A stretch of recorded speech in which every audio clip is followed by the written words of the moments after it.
Хорошие перспективы сотрудничества республики с «Газпромом». На газификацию республики в ближайшие 5 лет планируется потратить 15 миллиардов рублей. Сумма огромная даже по федеральным меркам. Но газовый гигант, как сегодня заявлено, видит в нашем регионе огромный потенциал и называет Коми стратегическим партнером.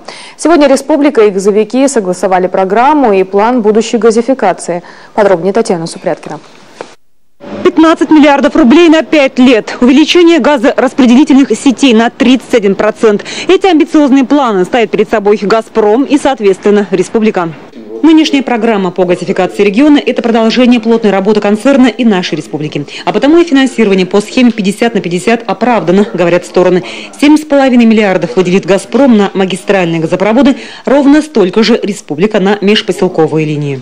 «Газпрому», как добывающей компании, которая выполняет главную миссию по надежному обеспечению газом потребителей Российской Федерации, просто экономически выгодно тот газ, который мы добываем, реализовывать в регионах, близко расположенных местам добычи. Для нас это экономически выгодно. И для региона будет выгодно, потому что при любом ценообразовании, будь то регулируемое ценообразование в соответствии с поясами, будь то рыночное, в любом случае цена газа в Республике Коми в соответствии, потому что она близко к месторождению, будет всегда более конкурентная по сравнению с другими регионами России. Это дает огромное преимущество такое, для развития потенциала. Голубое топливо пойдет в 4 муниципалитета. Но если в Карткировском, Сысольском и Прилузском районах газифицироваться будет жилой сектор, в Воркуте на газ перейдет лишь местная ЦВК.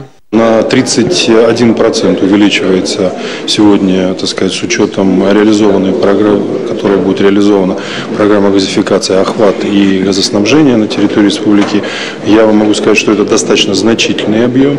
И сегодня мы, конечно, стремимся к тому, чтобы эти средства, которые выделяются в первую очередь компанией «Газпром», они были, по сути дела, эффективно вложены в развитие газоснабжения республики. Ну и вы знаете, что, конечно, сегодня, может быть, не лучшие времена, но тем не менее мы берем на себя такую ответственность. Мы понимаем перспективу развития соответствующей системы газоснабжения, мы понимаем перспективу привлечения инвестиций, расширения возможностей увеличения потребления газа. Программа газификации региона, по сути, утверждена. Осталось составить график, где и когда будут проводиться работы. Каждый этап, заверил глава, будет очень жестко контролироваться. От получения разрешения, начала проектирования и выбора подрядчика. Чтобы реализация программы завершилась в строго намеченные сроки и, главное, уложилась в жестко регламентированный бюджет. Татьяна Супряткина, Павел Фетисов, телеканал Юрган.